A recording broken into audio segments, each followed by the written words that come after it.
Welcome to the program. This is the Black Ponderer. I'm your host, Neil Trotter, and so the Black Ponderer is a YouTube channel where we talk about philosophy, we read philosophical texts, and then we comment on the themes that are in those texts, whether in this video or in the comment section below. Right? And we just don't read just non-fiction books. We also read fiction books. There's many works of fiction that have philosophical themes in them. And this video, we're going to be talking about this book right here. If a work of fiction, you probably can't even. It's called The Dispossessed. It's by Ursula K. Le Guin. Welcome to one of my reading spots. We're going to be very relaxed and chill here, and just so you know, like this isn't the usual spot. You know, do I have a usual spot? Sometimes, not always. I read all over the place, and sometimes I like to read on my beanbag. Anyway, what we're talking about is The Dispossessed by Ursula K. Le Guin. So, you know, Ursula K. Le Guin, does this author need an introduction? Probably not. But, you know, in case you don't know, extremely popular science fiction author, highly influential. And this work, The Dispossessed, extremely influential work. I consider a classic in sci-fi, winner of the Hugo and Nebula Awards. Right? The book came out in 1976. And I think, let me check right quick, the publication date. Oh no, actually copyright 1974. Hello. So you know, a lot of influence was taken from this book and a lot of modern sci-fi, not even modern sci-fi, like science fiction from the 1980s, and just forward onto then, you can see the influence from this book. And this book has a lot of themes, a lot of philosophical themes, a lot of political philosophical themes. And so just to give you like a synopsis summary, a brief overview of the book, it's about this main character. His name is Shevek, and he lives on the planet Anaris, if I'm pronouncing it correctly. And then on this planet, or this moon, I believe, they live in this anti-authoritarian communist society, also anarchist, right? And so that's where he's coming from. Eventually he moves to this other planet called Uranus, or something like that. Yeah, he goes there, which is a more traditional style, like highly capitalist, state-powered society. It has a lot to do with the juxtaposition between like capitalism, socialism, authoritarianism, anarchism. You know, it has a lot of social commentary about that. There's a lot of stuff in there. So are we going to go over every single theme in this book? No, right? Because there's a lot. And we don't really do that here at the Black Ponderer. What we do instead is we kind of zone in on just a few themes, and then we talk about it. And then we open it up the discussion in the comment section below if you so choose. So what I would like to talk about is one of the themes that's kind of pervasive in the work, right? This theme of people putting up like these walls that they self-impose on themselves, right? Self-limit themselves, right? The metaphor of the wall is used throughout this book. But, you know, that metaphor is also expanded upon, like that's one of the tools, the wall, that's used throughout this book. But there's also mentions of other kinds of limits and restrictions, analogies, metaphors, to just kind of hone in on a central concept of, you know, we don't really want to, we could liberate ourselves, we could free ourselves. You know, a lot of what's holding us back is our own selves, right? Is our own self-restrictions. And the book, you know, it starts off, like the first page, by the way, There may or may not be light spoilers. So if you haven't read the book, you know, be aware that might be the case. But you know, they're gonna be very light, and you know, I won't be offended if you're like, hey, I haven't read this book, I really want to read it. I don't want to know anything about this book. That's cool. See you later. If you either read the book or you don't care about, like, you know, some information that's being told in the book, I don't think I'm gonna spoil it, but I might, so just, that's my disclaimer there. But the first line of the book, you know, the first paragraph, just chapter 1, I'll just read a section here. There was a wall. It did not look important. It was built of uncut rocks, roughly mortared. An adult could look right over it, and even a child could climb it. Where it crossed the roadway, instead of having a gate, it degenerated into mere geometry, a line, an idea of boundary. But the idea was real. It was important. For 7 generations, there had been nothing in the world more important than that wall. And then it keeps going, right? Like all walls, it was ambiguous, two-faced. What was inside it and what was outside it depended upon which side of it you were on. Right? It just kind of starts off with that. And you know, it's an actual wall. So what the wall they're talking about is this, you know, Shebek enters this new world, and there's this boundary between the port, because he's coming to this new world on a ship. And there's this port, and not everybody's happy to see him. Some of the society, they want to protest against his arrival. Some are cool with his arrival, but there's this line, right? This wall where they're not passing by. And what's being said here in the book is like, oh, people could just cross the line if they want to. They're not physically prevented from crossing the line. Right, if they want to do something else, right, besides protesting, or they want to, right, really cause a ruckus. But there's this self-restriction happening, like, well, if I cross the line, then the authorities might take me out, or you know, or maybe I want to respect the authority and I just want to express my right to protest, but I don't want to go that far, you know. And so right there's this freedom of expression or freedom of speech that people exercise, but there's still this limit, right? And a lot of that limit is self-imposed, but a lot of it is actually dictated by society, right? But then when we say the word dictated, right? We talk about dictated, like society, in what way is society dictating, you know, the limit, right? And a lot of it is social pressure, a lot of it is fear. You know, there's real consequences. Le Guin does say the idea was real. Right? The wall is real, but it's real in a societal way. It's real in a sociological way. It's less real physically and more real ideologically. And that's important to think about. You know, that's a pervasive theme going throughout the book. I just want to skip all the way over to, you know, that was like page 1. Now I'm going to go to page 330. Right? We're just talking about this one thing, this theme of self-imposed limitations. And we're just going to talk about this one thing that's happening in the book. You know, so throughout the book, there's a lot of social commentary, a lot of political commentary.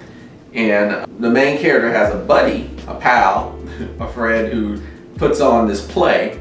Right, and it's a very satirical play. It has a lot of social, political commentary in the play, and the friend who puts on this play gets a lot of heat and a lot of like social pressure from putting on this play, as one does sometimes when one, you know, talks critically about government and politics. There's a lot of pressure that can be put on somebody, and depending on where you live, that pressure can be quite extreme.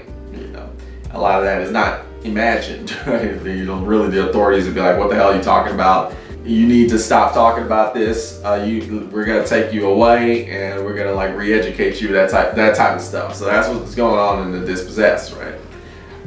And this is kind of what's going on with their friend. The main character and his partner are talking, right, about this. And so the friend that puts on this play is dealing with a lot of pressure, and so what this is trying to show the author, Guin, is showing like freedom often comes at a price, right? It comes at a price. You express yourself freely, and you get these social pressures that tell you, hey, you should cool it, right? And then those pressures can affect you in real ways. And the partner of Shevek, her name is Tekver. Tekver says, "You mean just because some people called his play immoral and said he shouldn't get a teaching posting, he decided everybody was against him? That's a bit silly, right? Because he put on this play, he wasn't able to get this position that he wanted, and also like he feels like everybody's out to get him now because he's like, criticizing the government. He's getting all this pressure. Now he's getting all anxious, and what that happens to people, right? They get all like, oh shit, everybody's out to get me now. And Takvar's like, it's a little silly, don't you think? That's a little extreme. And the main character, Shevek, he's like, well, they sent him away. Like they assigned him another position. Talk about the government, right? The government that they live in. This anti-authoritarian communist government is saying like, okay, you need to go somewhere else. And Takvar said like, well, he could have refused to post. He could have refused it because people have a freedom to do that. He didn't have to. They assigned him a post, and he could have refused to say, I don't want to do that, because in this anarchist society, you can do that. But Shevek is saying, yeah, but could he have really? Like, could he really have? And Takvar is saying, yeah, he could. But then Shevek responds like, listen, Takvar, I thought the same thing exactly. We always say that. You say it. You should have refused to go to Rolny. I said it as soon as I got to Elbow. I'm a free man. These are assignments that they themselves were positioned in, right? And they're saying like, yeah, we were assigned something too, but then we took it and we say we're free to do these things, but really we don't have this, we don't really feel like we're free, right? So he continues, I'm a free man. I didn't have to come here. We always think it and say it, but we don't do it. We keep our initiative tucked away, safe in our mind, like a room where we can come and say, I don't have to do anything. I make my own choices. I'm free. And then we leave the little room in our mind and go where PDC posts us, that's their government, that gives them their assignments, and stay till we're reposted. Oh, Chev, that's not true. Takvar is talking, because they're together, right? They got their nicknames. Chev, that's not true. Only since the drought, they're actually going through a famine right now, a drought, extreme drought right now. Only since the drought, because before that there wasn't half so much posting. People just worked up jobs where they wanted them and joined a syndicate or formed one, and then registered with the Div Lab mostly posted people who preferred to be in general labor pool. And these are just organizations that assign people to certain things. It's going to go back to that again now. And then Shiv responds, I don't know. I ought to, of course, but even before the famine, it wasn't going in that direction, but away from it. BDAP was right. That's another one of their friends. Every emergency, every labor draft, even tensely behind it, an incremental of bureaucracy, machinery within PDC, and a kind of rigidity.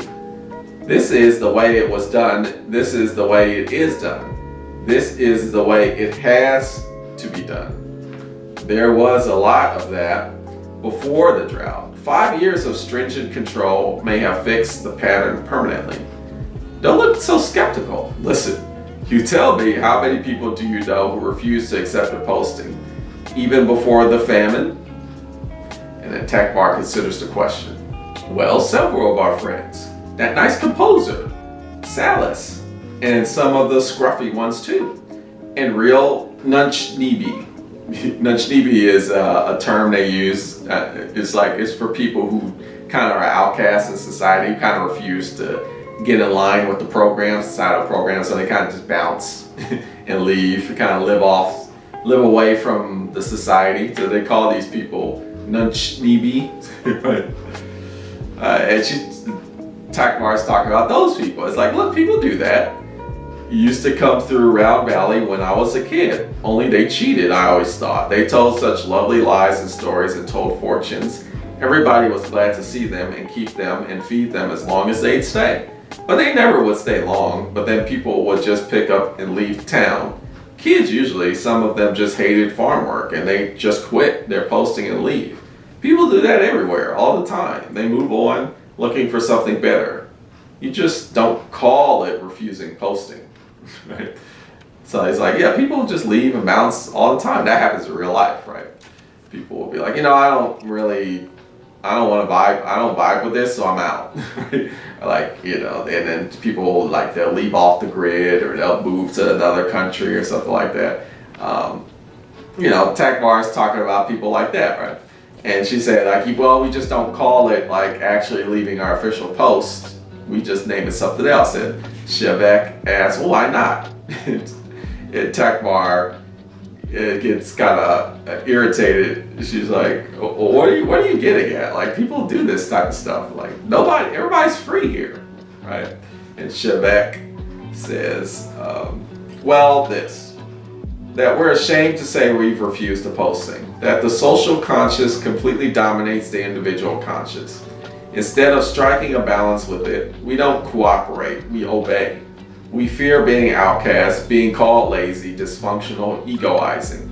We fear our neighbor's opinion more than we respect our own freedom of choice. You don't believe me, Tak? But try. Just try stepping over the line, just in imagination, and see how you feel. You realize then what Tyrann is.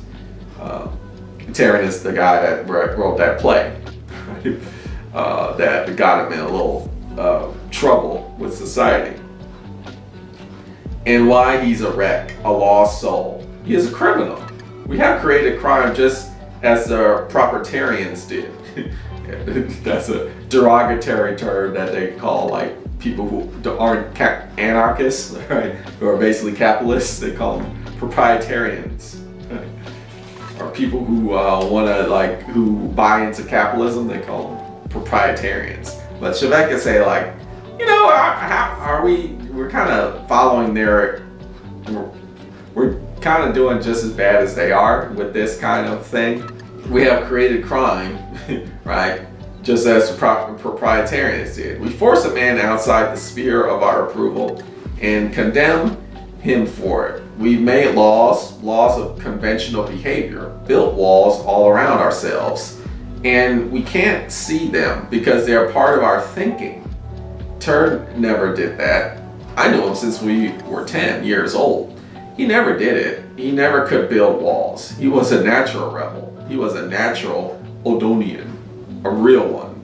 The Odonians are like these people that embrace the philosophy and the ideology of this rebel named Odo, who like started the whole anarchist revolution. And Shevek and Takmar and their people are part of the Odonian culture. So they're real Odonians. But he's saying, like, hey, Tyrann, who did that play, he's a real Odonian because he doesn't put up walls, but we still are putting up these walls, right? He was a free man, and the rest of us, his brothers, drove him insane in punishment for his first free act. And Takmar says, I don't think that Tur was a very strong person. No, he was extremely vulnerable, right? And then Shevek says, but I'm luckier. A scientist, Shevek's a scientist, can pretend that his work isn't himself. It's merely the impersonal truth. An artist, which is Tyrann, can't hide behind the truth. He can't hide anywhere, right? And that's just fascinating. And it's a great way to think about how we limit ourselves. And what really makes this book pretty cool is that it's not only critiquing capitalism and like statehood, right? And it's not just putting anarchism and like socialism on a pedestal, right? And saying how good it is. It's saying, it also talked about how, you know, sometimes people who are into that whole thing, socialism, who go into these socialist societies or these try to really promote anarchism, they too can restrict and put up these walls that block them from advancing, right? And so, you know, it's a fascinating study because it's kind of like really getting into like the philosophy of anarchism, where the philosophy of anarchism is freedom, right? It's order without orderers, right? It's a kind of free society where people can do whatever they want in the service of mutual aid or like mutual benefit for the whole society, right?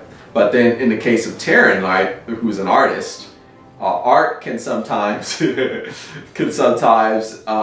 push not so much against mutual aid, but it can critique like how mutual aid or the way society is implementing these ideals. You can say like, well, are we really like using these ideas in a way that's actually mutually beneficial? You know, and then, you know, you start questioning like, well, are we doing anarchism right? Are we doing socialism correctly? Like, is this a society that is actually benefiting us, or are we actually reaching our ideals? Or maybe our ideals need to change even within this utopian socialist society, which is not a utopia, right? They got problems here as well. They're actually, you know, in the book they go through this famine, and some of the limits are showcased there within this socialist anarchist society. Now, but again, the real critique is on capitalism, as they do in their other world, where they go to the world, the capitalist world. The critique is very heavy there, and rightfully so. So it's not like anti-anarchist, anti-communist, but it is like this. It is not this rah rah rah, hooray hooray hooray, blind worship of communism, socialism, anarchism. It's more just like, well, let's present the ideas and see where they go in an honest and truthful way. And let's really speculate the issues and the problems that will arise, you know, speculative fiction. Right? And one of the issues that will arise will probably be this tendency that humans have to like put up these walls because they kind of lock themselves into their own, these ideologies that they hold so firm and so true, right? Whereas with freedom, you should be able to recognize like, okay, there's this limit here. Well, and then kind of escape that, right? But then some people in this anarchist society are like, yeah, but that doesn't fit within the confines of our definition of anarchism. but then there's this other push is like, well, I mean, if I'm actually truly free, right, then I shouldn't even be blocked even by our ideas of socialism or anarchism, right? I should be free to critique and explore and even further develop wherever that may take me, right? So it's quite fascinating, really. And I do like this book because it does have this honest speculation. Like, you talk about like speculative fiction, like this is like speculative fiction. Like, it's speculating like these two types of societies in the future, right? And how they would develop.